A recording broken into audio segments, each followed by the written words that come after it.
Bismillahirrahmanirrahim. Assalamualaikum warahmatullahi wabarakatuh. Walhamdulillahi hamdan katsiran thayyiban mubarakan fih kama yuhibbu rabbuna wa yarda. Asyhadu an la ilaha illallah wahdahu la syarikalah wa asyhadu anna Muhammadan abduhu wa rasuluh sallallahu alaihi wa ala alihi wa ashabihi wa man sara ala nahjihi ila yaumil qiyamah. Amma ba'd. Ikhwanna fid din, a'azzani Allahu wa iyyakum. Kita pada pagi hari ini melanjutkan pelajaran kita dengan kitab Bahjatu Qulubil Abrar oleh Asy-Syaikh Al-Allamah Abdurrahman bin Nasir As-Sa'di rahimana wa rahimahullah. Pelajaran yang sempat kita liburkan kurang lebih 1 tahun lamanya, ya. Naam. Kita masuk pada pagi hari ini pada hadis yang ke-as-sabi'u wal ishrun, hadis yang ke-27. Hadis yang ke-27 dari kitab Bahjatu Qulubil Abrar, yakni kata Syekh wasaya nabawiyah. Hadis ini berbicara tentang wasiat Nabi sallallahu alaihi wa alihi wasallam.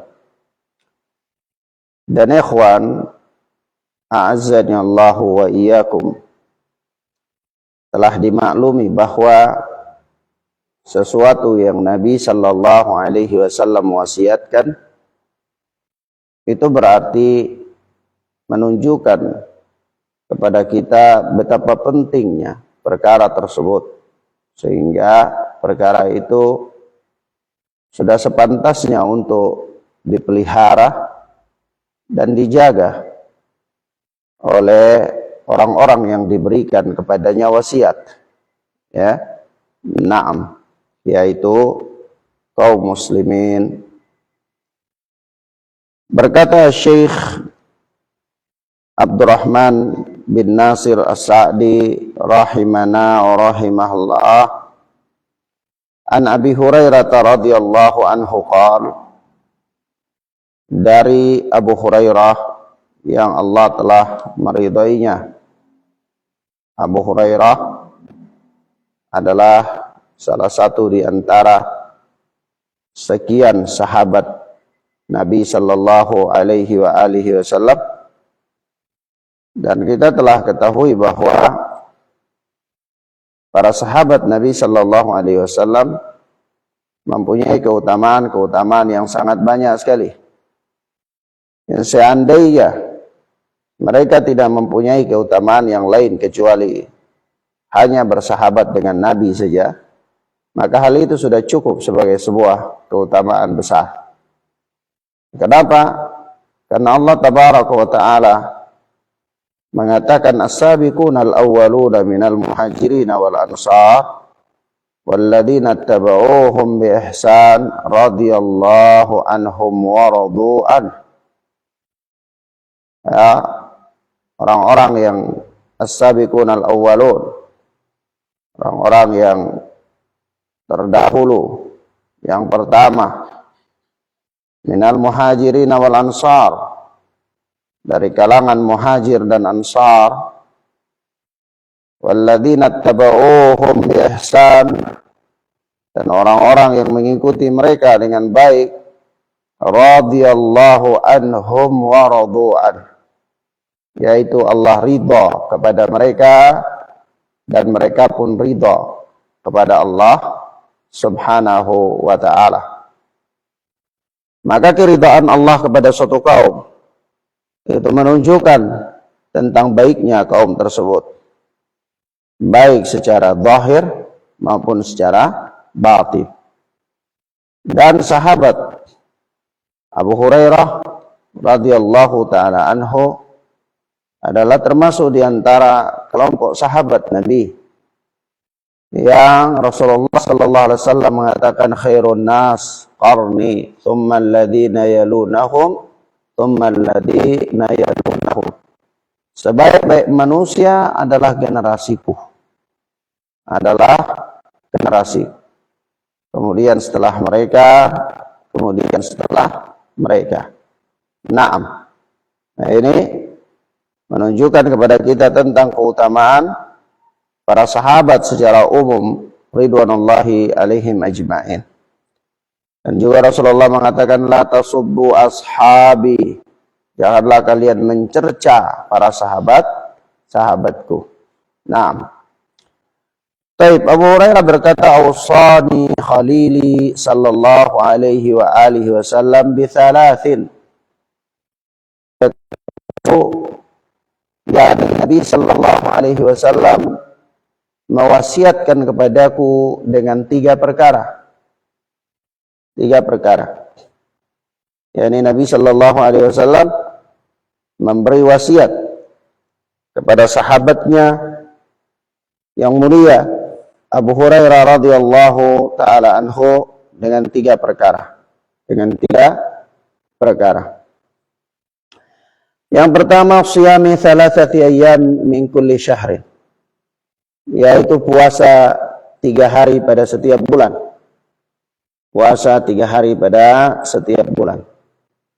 Wa rak'atayil duha, dan yang kedua adalah 2 rakaat salat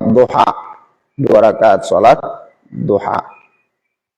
Wa an utira qabla an anam, dan yang ketiga adalah agar supaya aku berwitir sebelum tidur. Yaitu wasiat yang kedua adalah tentang salat witir. Kata Syekh rahimana wa rahimahullah, muttafaqun alaih. Hadis ini adalah hadis muttafaqun alaih. Maka ya ikhwan, a'azzani Allahu wa iyyakum. Berkata Syekh Abdurrahman ketika memberikan penjelasan terhadap hadis ini, kata beliau, wasiyatuhu sallallahu alaihi wasallam wa khitabuhu li wahidin min ummatihi khitabun lil ummati kulliha. Yani wasiatnya Nabi sallallahu alaihi wasallam dan pembicaraan beliau kepada satu orang dari umatnya itu adalah khitabun lil ummati kulliha, adalah pembicaraan untuk semua umat atau untuk semua kaum muslimin. Ya, naam. Maksudnya apa? Ya maksudnya kalau Nabi sallallahu alaihi wasallam membicarakan suatu hal kepada satu orang saja dari kalangan sahabat, atau kepada 2 orang dari kalangan sahabat, atau kepada 3 orang dari kalangan sahabat, itu berarti pembicaraan itu kepada umat semuanya. Pembicaraan itu kepada apa? Umat seluruhnya. Ya. Malam yadullu dalilun alal khususiyah, selama tidak ada dalil yang menunjukkan bahwa pembicaraan itu khusus kepada si fulan. Ya. Sebagaimana kita lihat ya, ada sahabat yang datang kepada Nabi sallallahu alaihi wasallam ya, dan menceritakan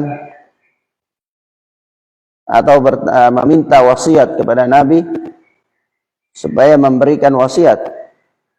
Maka Nabi sallallahu alaihi wasallam mengatakan kepadanya, la taghdab, jangan engkau marah. Maka wasiat ini apakah kepada orang itu saja? Jawabnya tidak. Kepada seluruh kaum muslimin, kecuali apabila ada dalil yang mengatakan bahwa ini wasiat khusus kepada si fulan. Ya. Selama tidak ada dalil yang mengatakan ini khusus kepada si fulan, maka itu berlaku umum kepada umat. Nah, sama dengan ini wasiat. Ya, Rasulullah sallallahu alaihi wasallam mewasiatkan kepada Abu Hurairah 3 perkara. Pertanyaannya, apakah wasiat ini khusus kepada Abu Hurairah? Jawabnya tidak. Wasiat ini kepada umat secara umum. Karena tidak ada dalil yang menunjukkan bahwa ini khusus kepada Abu Hurairah radhiyallahu taala anhu. Naam. Dan kita lihat di sini kata Syekh, fa hadhihi al-wasaya ats-tsalatsu min akidi nawafilis salati was-siyam. Dan 3 wasiat ini adalah termasuk ya wasiat tentang ibadah yang paling ditekankan daripada ibadah sunnah dalam perkara salat dan puasa. Dalam perkara salat dan puasa. Lalu dikatakan bahwa ya puasa-puasa sunnah itu banyak sekali. Maka ada puasa sunnah yang paling ditekankan. Begitu pula salat-salat sunnah itu banyak sekali. Maka ada salat sunnah yang paling ditekankan. Di antaranya yang paling ditekankan dari puasa sunnah itu adalah yakni berpuasa siyamu thalathati ayyam. Berpuasa ya 3 hari min kulli syahri pada setiap bulan. Naam. Nah, begitu pula kalau dikatakan bahwa salat sunnah yang paling ditekankan, maka kita katakan salat sunnah yang paling ditekankan itu adalah salat duha dan salat apa? Witir. Nah, di luar daripada sunnatur ratibah. Salat sunnah rawatib. Salat sunnah yang mengiringi salat wajib. Nah, maka kita lihat di sini satu-satu ya, ikhwan. Daripada wasiat ini. Wasiat yang pertama adalah siyamu thalathati ayyamin kulli syahr. Puasa 3 hari pada setiap bulan. Nah, ya, kenapa telah datang dalil-dalil yang menunjukkan kepada kita tentang puasa 3 hari pada setiap bulan ini, yaitu ya'dilu siyamus sanah. Dia sebanding dengan puasa 1 tahun. Dia sebanding dengan puasa 1 tahun. Kenapa? Apa alasannya? Li'annal hasanata bi'asyri amsalihha. Karena satu kebaikan itu dilipat gandakan dengan 10 kali lipat. Nah, jadi kalau puasa satu kebaikan dilipat gandakan pahalanya 10 kali lipat, maka satu puasa itu sama dengan 10. Nah, kalau 3 puasa berarti sama dengan 30. Ya. Nah, begitu kalau 1 bulan itu sama dengan 30, ya pada setiap bulan, yaitu berarti sama dengan 1 tahun. Ya. Nah, sebanding. Artinya, ya pada amalan yang kecil ini, yang sedikit saja, yang ringan, dilakukan oleh manusia, Allah subhanahu wa ta'ala memberikan pahala yang begitu besar. Ya, nah, ini menunjukkan kepada kita tentang betapa besarnya karunia Allah subhanahu wa ta'ala. Nah, karena agama yang mulia ini dibangun di atas kemudahan. Ya, agama ini dibangun di atas kemudahan. Yuridu bikumullahu yusra wa la yuridu bikumul usra. Allah subhanahu wa ta'ala menginginkan kemudahan untuk kalian dan Allah tidak menginginkan kesusahan bagi kalian. Yani setiap apa-apa yang Allah syariatkan, apakah itu datang dalam bentuk perintah atau datang dalam bentuk larangan, itu pasti di dalamnya ada unsur atau ada faktor kemudahan bagi manusia. Ada kemudahan bagi manusia. Yani di dalam perintah itu atau di dalam larangan itu tidak ada kesulitan bagi manusia untuk melakukannya. Ya, kecuali apabila orang-orang yang dijauhkan dari hidayah. Orang-orang yang dihalangi oleh Allah subhanahu wa ta'ala dari pertolongannya. Naam. Dan begitu pula apa-apa yang Allah perintahkan dan Allah larang, itu pasti ada kemaslahatan bagi manusia, imma dalam kehidupan dunia ataupun dalam kehidupan akhirat mereka. Naam. Kemudian akhwana fid din azani Allahu wa iyyakum. Nah, begitu pula kalau kita melihat dalam perkara puasa ini, kemudahan-kemudahan yang Allah berikan di sana banyak sekali. Ya, di antaranya seperti Allah memberikan kemudahan kepada kita dalam melakukan atau kelapangan karunia dalam melakukan puasa pada bulan Syawal, 6 hari pada bulan Syawal. Begitu pula puasa Ayyamul Bid, ya, puasa pada tanggal 9 dan 10 dari bulan Muharram, ya, dan seterusnya dari puasa-puasa sunnah. Dan puasa mempunyai kedudukan yang tinggi sekali.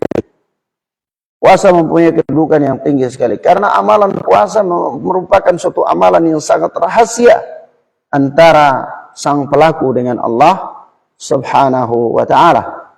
Amalan yang tidak nampak dalam zahir, ya, amalan dalam perbuatan manusia.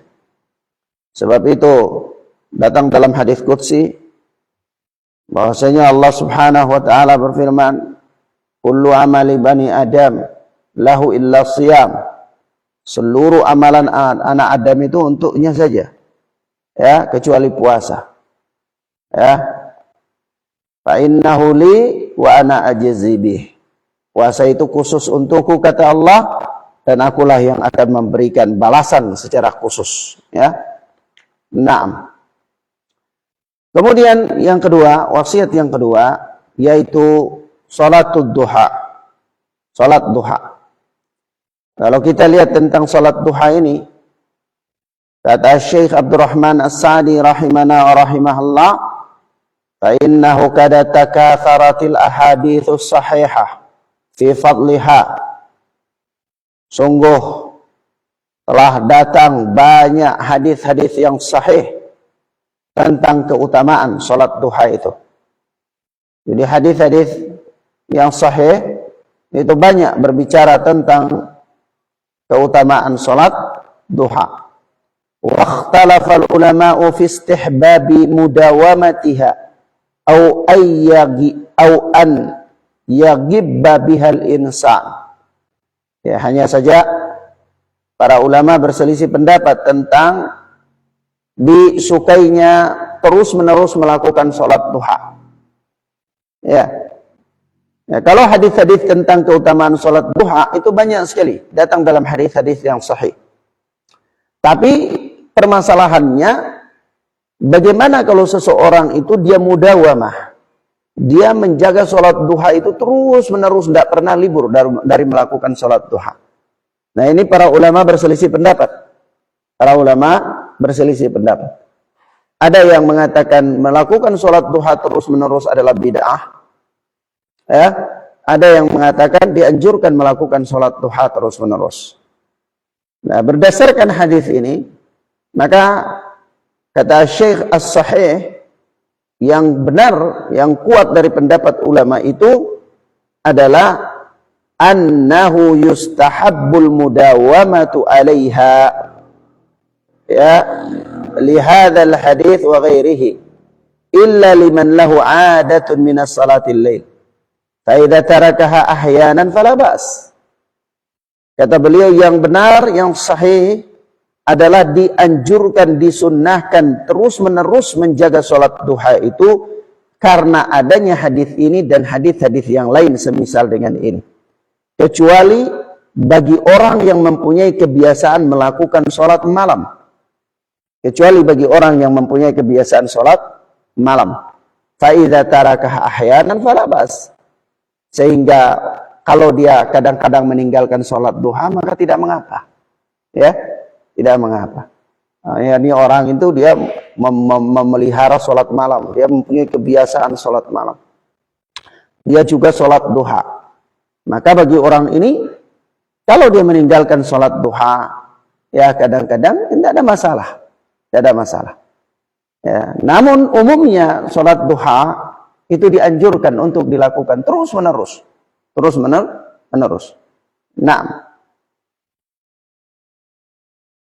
sebab itu ya datang ya dalam hadis